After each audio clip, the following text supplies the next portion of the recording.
Today we'll talk about how can you fix this problem on your Meetup. So all you have to do, so you just click here on settings, click on it here.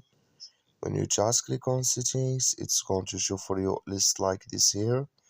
So then you go down, just keep going down here. Then you click here on apps. Then you come to apps list here and there you're looking for Meetup, or just click on search. Then here add Meetup, it's going to show for you like this, click on it. So then it's going to take you to this list here.